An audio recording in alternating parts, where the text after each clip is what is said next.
Okay, there we go. You there? Probably not going to be the best. Okay, so I totally biffed the whole interview for the live feed this week, so I'm going to give you a little extra. I'm going to show you how to do a balanced rig on a limb or whatever with just a rope. No hardware, no additional straps, nothing like that. Say you forgot them or you just don't feel like messing with all that. You can use a single rope and balance a pick. It's pretty easy. Just takes a little, does take a little extra rope. So you have to kind of remember that. So you are going to have to use a little extra rope, but definitely a really, really good technique and very, very, very sturdy as far as balancing. Almost better than some of the spider leg setups. Almost quicker to adjust. So let me show you that. I'm going to get right into it. I'm going to show you it. Hopefully you guys enjoy this. This helps a lot of people out. And yeah, if you want more of this, let me know. But what we have is, the camera is really dark right now. I got to take these sunglasses off. So I've got my rope here. It's thrown up over a limb. So scoot you guys back a little bit that way I can get everything in the camera. I got everything. Yeah. So, boy, you better lay down.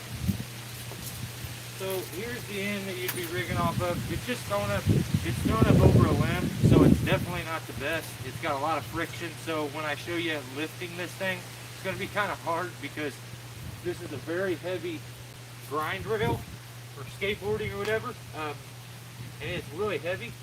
So I'm going to try to use it as the example because it's very long and awkward and kind of heavy. So if we can balance this, we can definitely balance the limb. So the way it works is you'll take one end of your rope right here.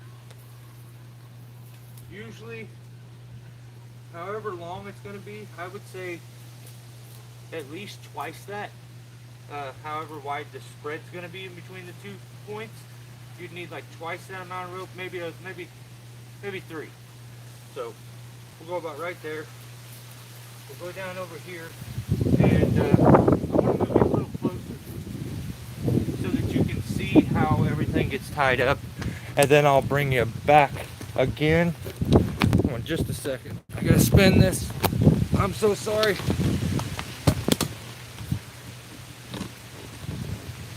Hang on here.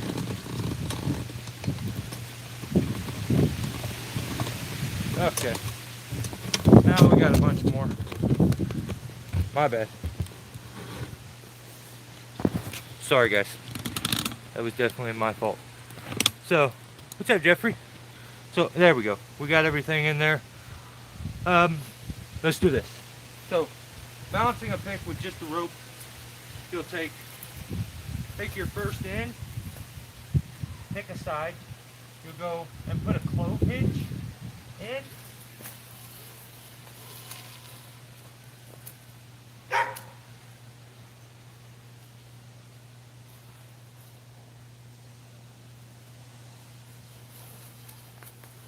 So there you put a clove hitch in on one end. We'll go over to the other. You stretch the rope across after you put the clove hitch. Do it again. Another clove hitch.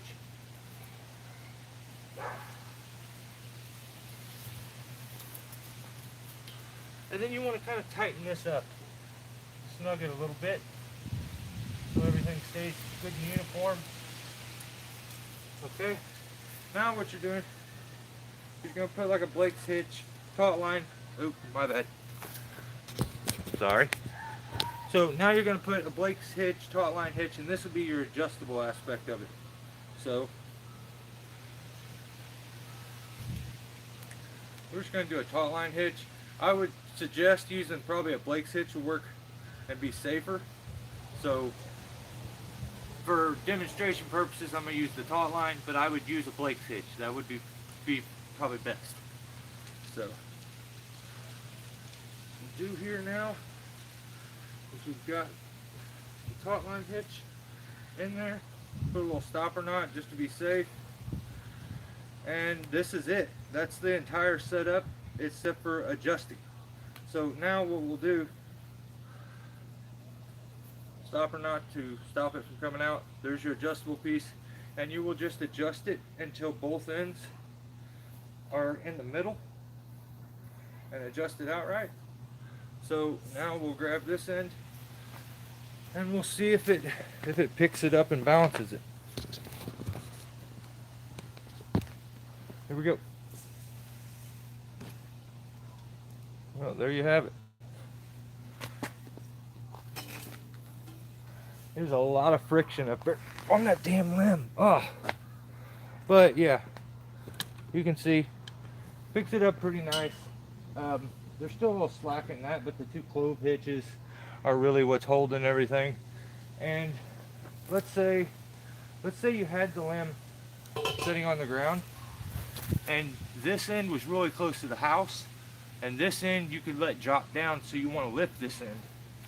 So what I would do in that case is I would make this end much tighter, and watch as it lifts, it'll kick the far end up, or I mean, yeah, see, it'll keep this one picked up, which was by the house, and it'll let this one drop down. So being able to adjust this setup here out to whatever length you need is the key. It's the ticket,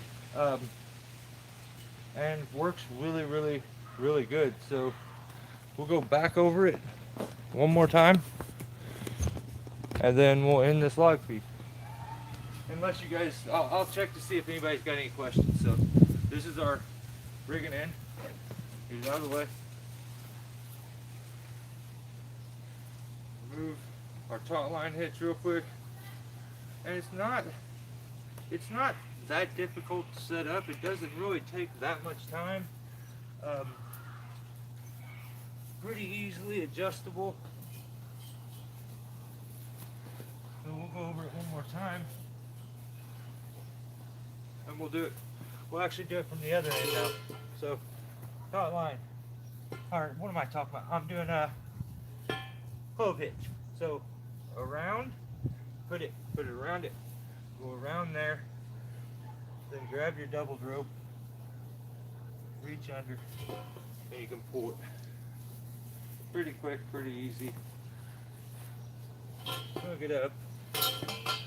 I actually prefer that to be on the outside, but that'll work. Same thing over here. You'll go over, stretch that out. One wrap, double it over.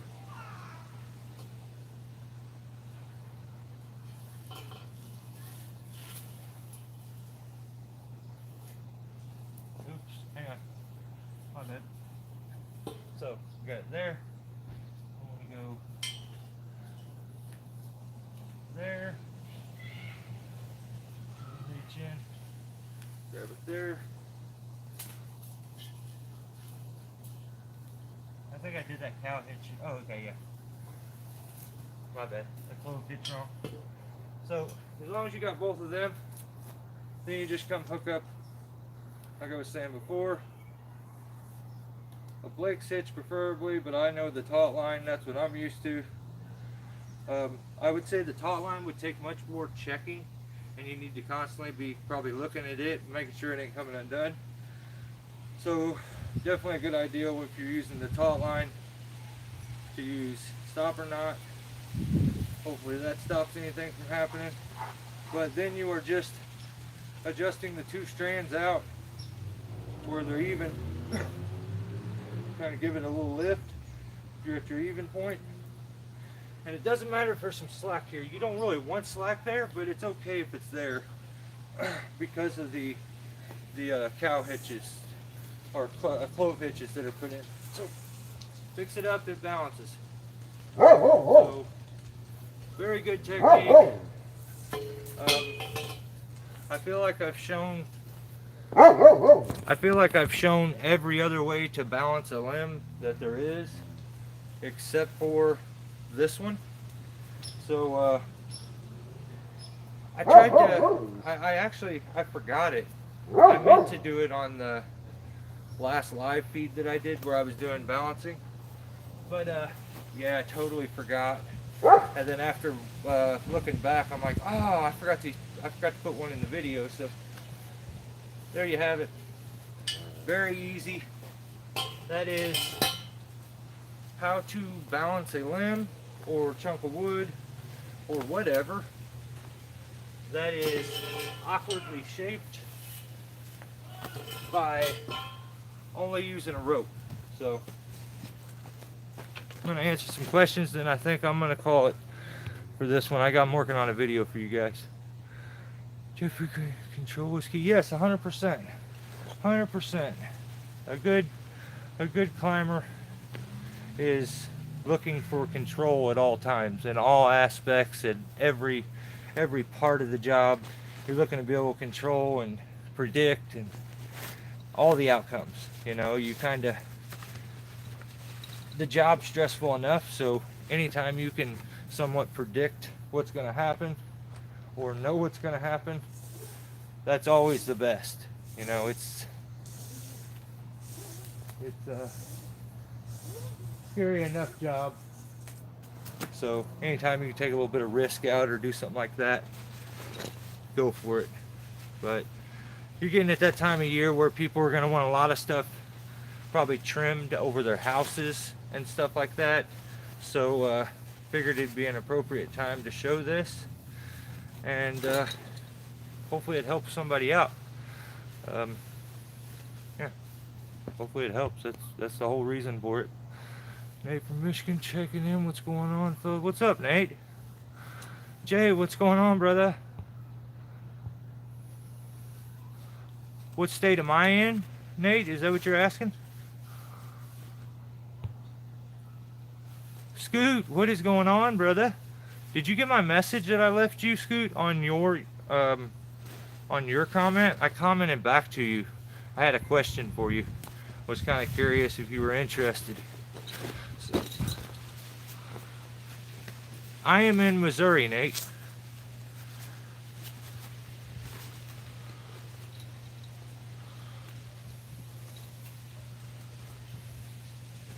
Where the mosquitoes are still out.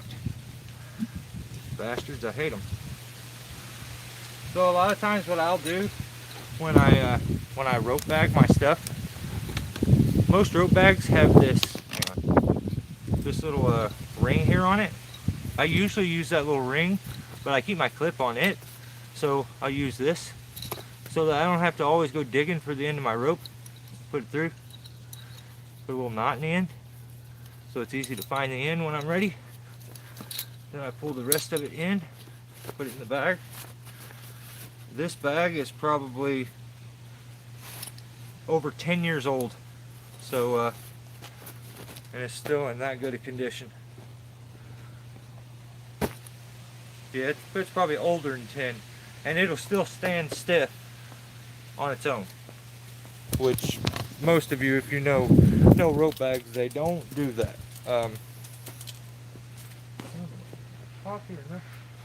Let me catch up on some comments and then we'll call it. Oh, sorry. Okay, let me catch up on some comments.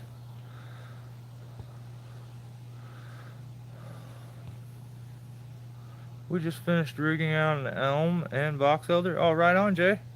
Hopefully it all went good. Oh, dude, those are my sunglasses I was sitting on. Definitely? Oh, hell yeah, Scoot. Awesome. Do you have my number?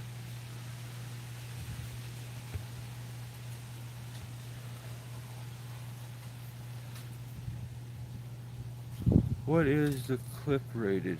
Well, no, let me see, Bo. Since I was a kid, you know, we were never buying gear. That was not something we did. My dad would have a rope that would have one clip on it, and that would be for his climbing. And you know, then you would go buy an adjustable lanyard that, you know, has the knot, and when the lanyard would go bad and get messed up, you cut the clips off. So probably definitely not, I don't know if it's rated. Oh yeah, Safe workload is 5,171 pounds. And what's funny is these were clips for a lanyard. So a little bit overkill for a lanyard, but yeah. They have the stopper in the back, then you open. So I really like something like this, something metal. It's a bit heavy, especially for like setting my rope, throwing it out, and getting it in the right spot. Kind of works like a throw ball if you've got a heavy enough clip on it. But yeah, 23 kilonewtons or 5,171 pounds, Jeffrey. Is the bag rated? I don't know. It's a Weaver bag. I bought it a long time ago. Almost the end of the season for us, unless we get storm damage calls. Right on, brother. Well, make sure you stay safe and, you know, take your time and end the season on a high note. Don't rush trying to get done. But that's cool. That's cool. You ever been to Michigan? If so, how did you like it? I've never been, brother. Never been. Um, yeah. So that is, I don't know if yeah, that may have a specific name. Um, and I've shown a couple other ways to do that same setup by doubling the rope on one side, but that usually involves knots, and they'll often, if the load's really heavy, it'll get kind of a little difficult, and you've got a lot of like almost like a poor man's come along, to where you use rope on rope friction. So this this setup that I showed this time, so much safer, probably much better. So oh, no problem, Jeffrey. It was my pleasure. Like I said, I apologize this week for the live feed kind of being a cluster. I had a really good interview with Peter that just went off the rockers because I really don't know. I've never had it do that before, but it cut out the whole time. um, Kicked us off at first, and then we did an interview for over a half an hour where it was really, really, really good. And then I realized, holy cow, I didn't hit go live, because when it kicked us off, it stopped the live, but then it connected me and Peter again, and I was supposed to push go live again. I've never had to do that. So about 30 minutes into me interviewing him and answering all the good questions, I realized it. So I apologize for that, guys. Hopefully we'll get Peter back in there and do it again, and a little ways down the road, and do a part two or something, and you know, try to do my best not to completely mess that entire thing up. But tell you what, the more I look at myself in the camera, the older I'm getting. The grays are settling. Yeah.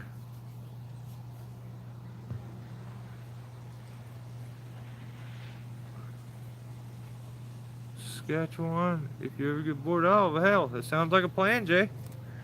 I would love to go. It was a good interview. Thanks, Jay. I appreciate it. We tried to recover it as best as possible. I feel bad because Peter did a really good job answering the questions. Like, there's kind of a lot of stuff that goes into those kind of things that I'm trying to do now. Like, I'll type out this big long list of questions that are real personal questions and send them to them ahead of time, and so that they can somewhat think about them and answer them instead of being on the spot. And then we do our normal questions where we just kind of ask random stuff, preference things. But yeah, I enjoy the interview thing, and I enjoy being able to kind of give some people, my platform's not really big, but it's a little bigger than some. So if I can bring a few eyes to people, I'm all about it. I think more YouTubers should reach out and help a few people, but it's the fear of being passed up, I believe, that stops most. And I don't bother me. If you guys are doing good content, then yours will pass mine up pretty quick. So I think anybody should get into it if they feel like they would enjoy it and like making videos. James, what's going on, brother? Do a lot of huge elm and poplar removals in tight quarters. Most of the time, it's all rigging out. Yeah, cool. Well, you have to give that a shot, Jay. That's a really, really, really good technique. The clove hitch thing, I'm not real familiar with clove hitches. I think I may have actually tied the second one on the far end, not 100% correct. So no, you should look up clove hitches instead of just going off the way that I tied. You want a clove hitch at each end, and then a adjustable friction knot in the middle to adjust. So it needs to be strong enough to hold the weight too. So. Jared, what's going on? There's my guy. Damn, look at all the thumbs up. 7 people, 7 thumbs. I appreciate it, guys. I really do. Um, but yeah, I don't know if you guys have got a chance to check out I put out a couple of short parody videos. I just like making those. I find them very fun. And I mean, if at some point Homeboy told me that like I'm hurting his feelings, or like I was doing something to his self-esteem, like I would stop. I don't want to do anything mean to nobody. That's not my intent. I think the snake oil salesman technique that that a lot or that are on YouTube have this. I learned it yesterday. I'll teach it today, kind of thing. I just don't really relate too much, but yeah, that's just me, man. So, how you been, James?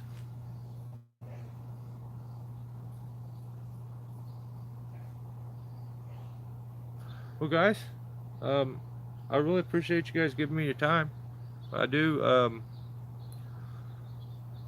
Maybe we'll do some kind of a short or something tomorrow.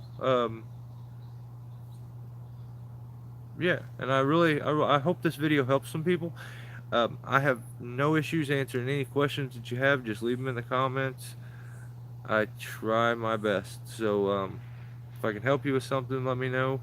That's kind of what the channel's here for. It's definitely not a monetary gain, I'll tell you that. So. Guys, thanks. I appreciate you. I'll catch you next time. Stay safe.